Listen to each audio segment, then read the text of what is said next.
আসসালামু আলাইকুম রহমতুল্লাহ। আমার ইউটিউব চ্যানেল হোমিওপ্যাথিক স্কুলে আপনাদের সবাইকে স্বাগতম। আজকে আমাদের টপিক হচ্ছে টিটেনাস। টিটেনাসের অর্গানিজমটা কি? Clostridium tetani. এটা হচ্ছে gram positive spore forming anaerobic bacilli. Transmission কিভাবে হয়? Through contamination of wounds by bacilli. যে কোনো আক্রান্ত ব্যক্তি থেকে কন্টামিনেশনের মাধ্যমে হয়, ব্যাসিলির মাধ্যমে। নিউবর্ন নিউবর্ন থেকে কি হয়? Contamination of umbilical cord by clostridium spore. যে নিউবর্নের যখন আম্বিলিকাল কর্ডটা এরকম কাটা হয়, তখন যদি যে যে ইকুইপমেন্ট দিয়া এই আম্বিলিকাল কর্ডটা কাটা হয়, ওটাতে যদি এরকম ক্লোস্ট্রিডিয়াম স্পোর থাকে, তাহলে এরকম কন্টামিনেশন হতে পারে। আর ইনকুবেশনাল পিরিয়ড হচ্ছে 4 থেকে 14 দিন। এবার দেখি প্যাথোজেনেসিসটা কি। The clinicopathological events of tetanus are related to toxin. এইটা clinicopathological ইভেন্টসটা একটা টক্সিনের সাথে সম্পর্কিত। টক্সিনটা হচ্ছে কি? Tetanospasmin. Toxin binds at the neuromuscular junction. এই টক্সিনটা কি করে? নিউরোমাসকুলার জাংশন সাথে বাইন্ড করে and enter the spinal cord, এবং স্পাইনাল কর্ডে প্রবেশ করে বাই রেট্রোগ্রেডেড এক্সোনাল ট্রান্সপোর্ট। ওই যেরকম এক্সন ডেনড্রাইটের মাধ্যমে এরকম ট্রান্সপোর্ট করে নিউরোমাসকুলার জাংশনে ওই টিটেনোপ্লাজমিন টক্সিনটা প্রবেশ করে এবং একটা প্লাজম তৈরি করে। যে toxin does block normal inhibition. Normal ইনহিবিশনটা সে বন্ধ করে দেয় এবং মাসেলটা কি করে? The affected muscles show sustained contraction and fail to reflex. যে ওই এই যে এফেক্টেড মাসেলটা এরকম রিফ্লেক্স করতে পারে না, তাই এরকম টিটেনাস হয় এবং জমিতে বেঁকে যায়।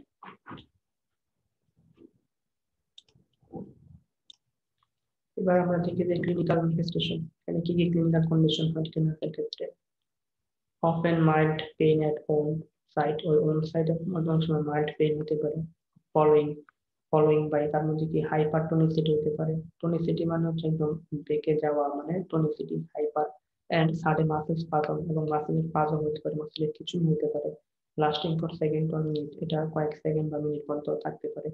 অকার আইদার কন্টিনিউয়াসলি, এটা একদম কন্টিনিউয়াসলি হতে পারে, মানে একটু পরপর হতে থাকে। Or following any external stimuli, অথবা কোনো external stimuli like like light sound বা টাচ, হয়তো কোনো শব্দ বা এরকম সাউন্ডের কারণে এরকম, যেটা এরকম মাসেলের স্পাজম বা মাসেলের কিছু হতে পারে।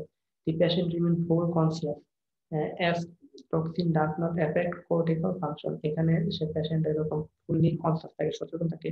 ইন ফেয়ারফুল অ্যান্টিসিপেশন, এবং ফেয়ারফুল কন্ডিশন তৈরি হয় অফ দ্য নেক্সট টিটেনিক সাইজর। এবং অনেক সময় টিটেনিক সাইজর হলে কি হয়, অনেক সময় এরকম সাইজর মানে হচ্ছে যে কোনো নিউবর্ন মারা যাওয়া, যেরকম টিটেনিক প্লাজমের কারণে অনেক সময় এরকম বাচ্চা মারা যেতে পারে।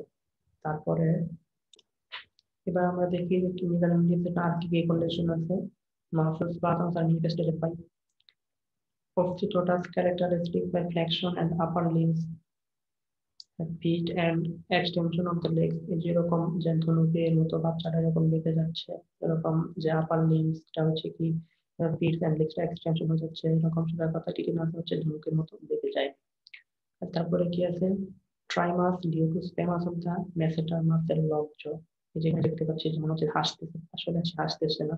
তার এরকম এই যে মেসেটার যে মুখের যে মাসেল গুলো আছে, মাসেল গুলো এরকম যে টনিসিটি হয়ে গেছে, রিজিডিটি হয়ে গেছে, তাই এরকম যে হাসার মতো হয়ে গেছে, যেটা হচ্ছে কি ট্রাইমাস। ট্রাইমাস হয়ে গেছে স্প্যামাস অফ দা মেসেটার মাসেল। এই মেসেটার মাসেল গুলো খিচুড়ি শুরু হয়ে গেছে এবং তার জটা এরকম লক হয়ে গেছে।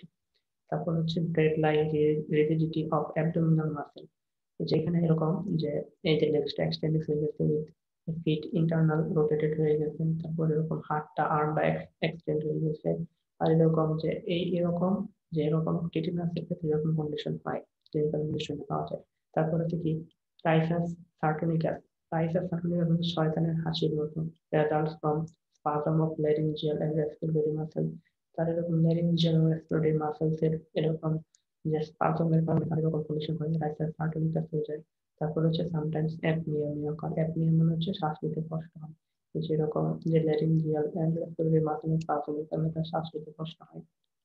এবার দেখি আমরা নিউবর্নের ক্ষেত্রে। নিউবর্ন ও tetanus they present between 3 to 3 weeks, 3 থেকে 3 সপ্তাহের মধ্যে হতে পারে। ওই ইরিটেবিলি অ্যান্ড ইনএবিলিটি টু ফিড, সে খুব ইরিটেবল থাকে এবং সে ইভেন রেডি টু ফিড সে কিন্তু খাইতে পারে না, কারণ কি তার এরকম যে লকটা জ হয়ে যায়, তারপরে তার এরকম মেসেঞ্জার মাসেল স্পাজম হয়, যে কারণে সে কোনো কিছুই খাইতে পারে না। দে মে ফ্ল্যাবি লুক, দেখতে একটা ফ্ল্যাবি লুকের মধ্যে দেখায় jaw and stiffness of the neck, ঘাড়টা এবং জগুলো এরকম অসাড় হয়ে যাবে, স্টিফনেস মানে একদম অসাড় হয়ে যাওয়া। জেনারেলাইজড হাইপার রিফ্লেক্সিয়া, এবং তার রিফ্লেক্স গুলো এরকম ঠিকমতো কাজ করতে পারে না। রিজিডিটি হয়, মাসেলের রিজিডিটি হয়, স্পাজম স্পাজম হয় খিঁচুনি অফ মাসেলস রিজিডিটি এবং স্পাজম হয় of the abdomen and the back, এরকম অ্যাবডোমেন ব্যাগের মধ্যে এরকম তার এরকম মাসেলের খিঁচুনি হতে পারে, স্পাজম হতে পারে, আর রিজিডিটি হতে পারে। এখন আমরা দেখি যে আমরা এই টিটেনাসটাকে এরকম ডায়াগনোসিস করবো কিভাবে, যে আমরা ইনভেস্টিগেশন কিভাবে করবো। মেনলি হচ্ছে ক্লিনিক্যাল হিস্ট্রি নিতে হবে, ইমিউনাইজেশন ইনভেস্টিগেশন আসছে, তার ইমিউনাইজেশন করা হয়েছে কিনা, present of hypertonicity, আমরা hypertonicity, hyperreflexia, rigidity and muscle spasm এগুলো দেখে আমরা চিনতে পারবো, লক জ এগুলো চিনতে পারবো। আর এখানে ইনভেস্টিগেশন এর তেমন কোনো ভ্যালু নাই, but diagnosis with clinical feature, আমাদেরকে ডায়াগনোসিস করতে হবে ক্লিনিক্যাল ফিচারটা দেখে।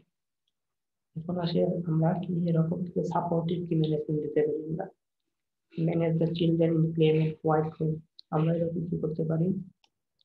দেখি আমরা সাপোর্টিভ ম্যানেজমেন্ট আমরা কিভাবে সাপোর্টিভ ম্যানেজমেন্ট করতে পারি।